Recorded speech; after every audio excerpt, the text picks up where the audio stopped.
class is in session. This is the Draft Seminar Rookie Profile Series hosted by Matt Hicks, the FF Educator, and I am joined as always by John Laub, the Gridiron Scholar. This is the Velus Jones Jr. Fantasy Football Rookie Profile episode.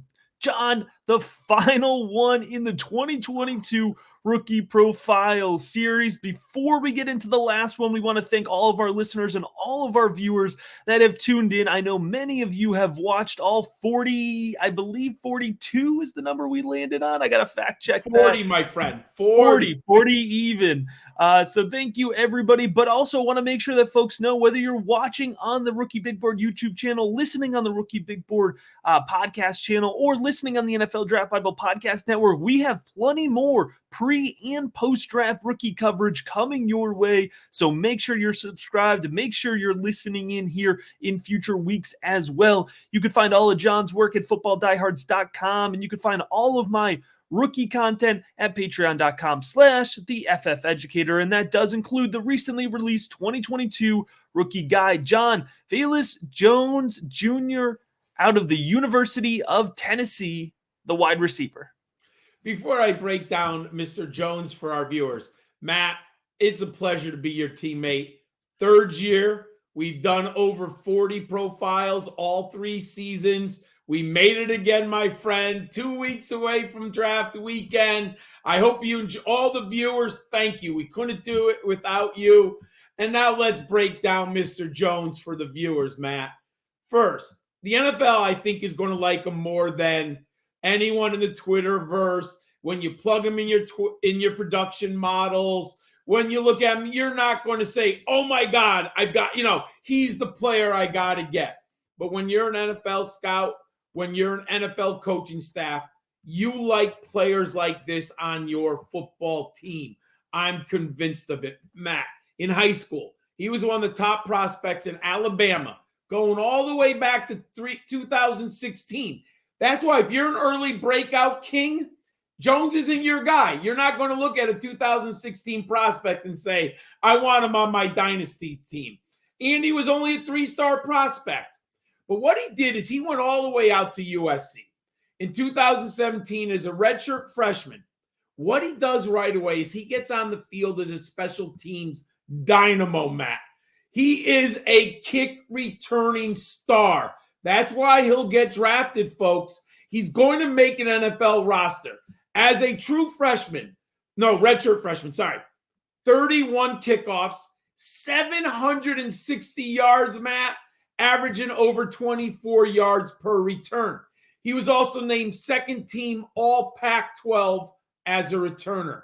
He followed it up with another tremendous season. Second team All Pac-12 by PFF. 21 returns, 483 yards, and a 23-yard average. Once again, 2019, second team again, 29 returns. But Matt, this is amazing. 704 yards and a touchdown. An all-star returner. After 4 seasons as a Trojan, he transfers to become a volunteer. And Matt, he arrives at Tennessee in COVID. I mean, that's tough to ask of any young man going from one school to another, not knowing the playbook per se, and he made the transition. Last year, 2021, first team, all SEC, all-purpose, and co-special team player of the year, Matt. He had 1,722 all-purpose yards, which was third in the SEC. Matt, that's where he's going to get drafted.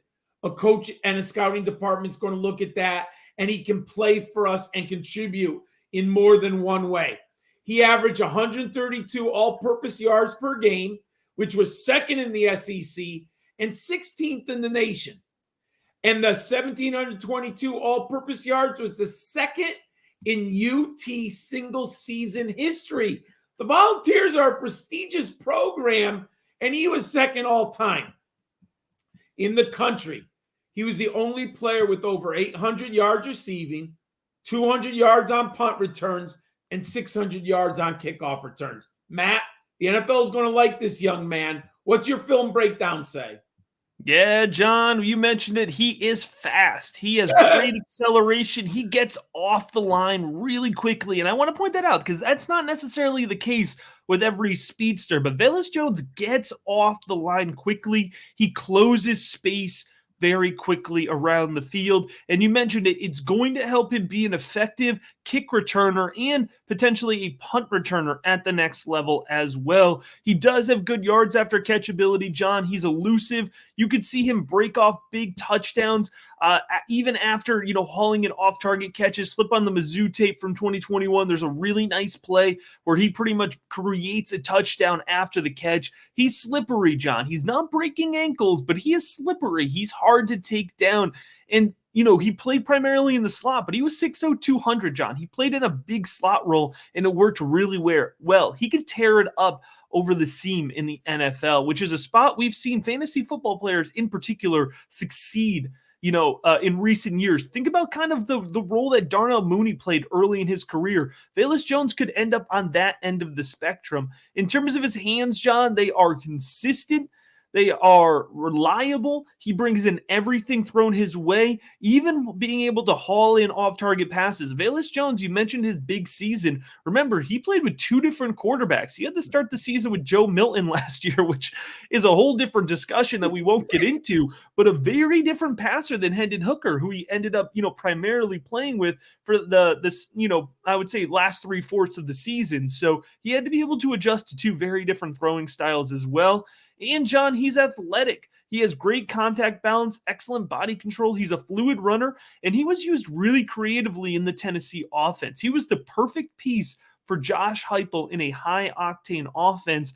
So look for NFL coaches. We know the NFL is a copycat league. Well, sometimes they copy down to the college level, John. And I think there's going to be an NFL coach that wants to be in a high-volume passing attack that looks at Velus Jones and sees a creative piece, an adaptable piece, someone they can move around the field here. And so it'll be really interesting to see what his NFL draft capital is. We will get more into that here, but let's get back into those numbers. First thing you have to understand, if you are an early breakout age guy, and there are a lot of dynasty players are pretty strong on that number, then you're not going to look at Velus Jones and you're not going to like him highly. Also, the production model isn't going to pop for you. And I understand that. But there are some numbers that I'm very aware of that are impressive. Matt, I believe if my memory serves me, he led the nation with a 78% catch rate among the NFL draft prospects. And I'm not looking at a guy who had 20 targets, right? With a decent amount of targets. So his hands are good. And you already mentioned, it's not like they have the most amazing quarterback, even though Hendon Hooker is better than people think. We'll talk about that over the summer. But still, 78% catch rate is very impressive. 24% team aerial dominator. This is the SEC. He also had a teammate named Cedric Tillman. And my friends, we're going to break down Cedric Tillman over the summer. He had that team aerial dominator with a very good teammate. So those are very impressive numbers. The yards per reception. I believe, Matt, he's an inside receiver. 6 feet, 204 pounds. Perfect for the slot inside motion guy. I don't think he's a Z. I don't think he's an X, but that's fine. There's a role for him. And that's where you get the 12 yards per reception. At USC, he didn't get a lot of opportunities. How many great USC receivers have we done in the last 3 years, Matt, right? So he wasn't getting the choice routes, the deep routes down the field, a lot of short yardage underneath stuff. Even at Tennessee, I thought he had a little more of the short yardage, short routes. 120 career receptions.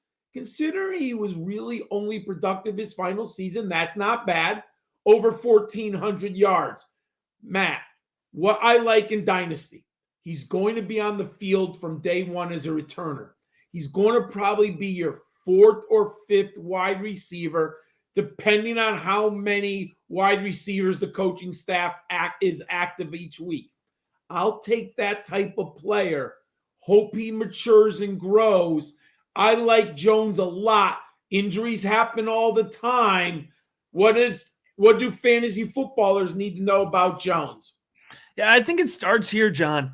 Velus Jones is going day 2. And I think it's going to surprise some folks, but I feel very comfortable that the NFL is interested in Velus Jones, right? And so when you start there, I think he's going to be in that late day 2, 50 to 102 overall selection. And I've talked about this before, John, but whether you're pick 51 or you're pick 101, for me, that is the same NFL draft capital bucket, right? So it's going to be about landing spot fit, volume projection. And so Velus Jones right now is in the low teens in my wide receiver rankings. He could jump, John. He could be easily a top 10 wide receiver post NFL draft. And I think he really could live in that flex filler range, right? He could be somebody who is your consistent go-to wide receiver. He could end up living in that low wide receiver 2 range, 20 to 24, or he could, end up maybe a little bit closer to wide receiver 36 to 40. But I do see him being a relevant fantasy football asset here over the next couple of years. Somebody that you want to rotate into your lineup as bye weeks and matchups fit for you. I think he's still going to end up with an early round 3 ADP, John, and it's because of what you mentioned earlier in terms of ADP, in terms of rookie drafts. And it's because of what you mentioned earlier. There's some folks that are going to look at 6 years of college, going to look at his age coming into the NFL, and they're just going to say no. They're going to take him off their boards, and he's going to slide because of that. And then you're also going to have a lot of options in that wide receiver tier, right? And so I think Velus Jones is one of these guys here that's going to slide into the 3rd round really consistently of your rookie drafts.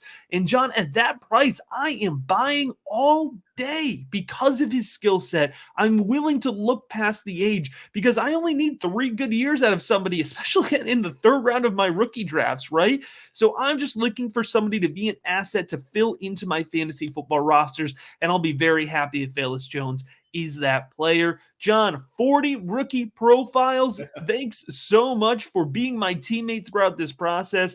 Thank you so much to all the viewers and all the listeners.